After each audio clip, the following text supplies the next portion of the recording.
സങ്കീർത്തനം 66.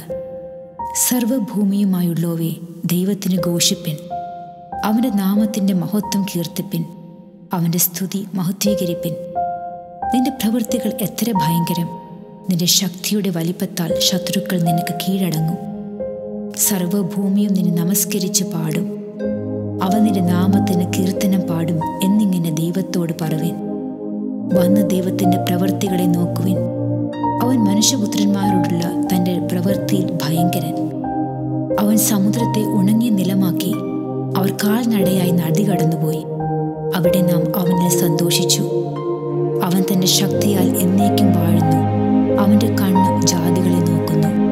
മത്സരക്കാർ തങ്ങളെ തന്നെ ഉയർത്തരുതേ.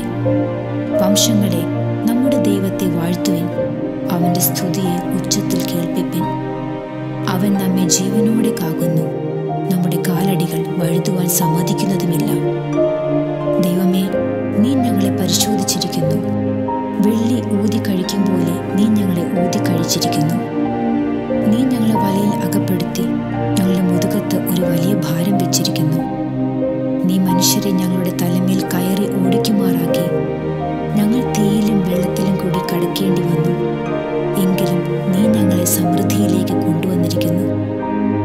ഞാൻ ഹോമയാഗങ്ങളും കൊണ്ട് നിന്റെ ആലയത്തിലേക്ക് വരും. എൻ്റെ നേർച്ചകളെ ഞാൻ നിനക്ക് കഴിക്കും. ഞാൻ കഷ്ടത്തിലായിരുന്നപ്പോൾ അവയെ എൻ്റെ അധരങ്ങളാൽ ഉച്ചരിച്ച് എൻ്റെ വായാൽ നേർന്നു. ഞാൻ ആട്ടുകൊറ്റന്മാരുടെ സൗരഭ്യവാസനയോടുകൂടി തടിപ്പിച്ച മൃഗങ്ങളെ നിനക്ക് ഹോമയാഗം കഴിക്കും. ഞാൻ കാളകളെയും കോലാട്ടുകൊറ്റന്മാരെയും അർപ്പിക്കും. സകല ഭക്തന്മാരുമായുള്ളവരെ വന്നു കേൾപ്പിൻ. അവൻ എൻ്റെ പ്രാണന് വേണ്ടി ചെയ്തത് ഞാൻ വിവരിക്കാം. ഞാൻ എൻ്റെ വായ കൊണ്ട് അവനോട് നിലവിളിച്ചു. എൻ്റെ നാവിന്മേൽ അവൻ്റെ പുകഴ്ചയുണ്ടായിരുന്നു. ഞാൻ എൻ്റെ ഹൃദയത്തിൽ അകൃത്യം കരുതിയിരുന്നുവെങ്കിൽ കർത്താവ് കേൾക്കുകയില്ലായിരുന്നു.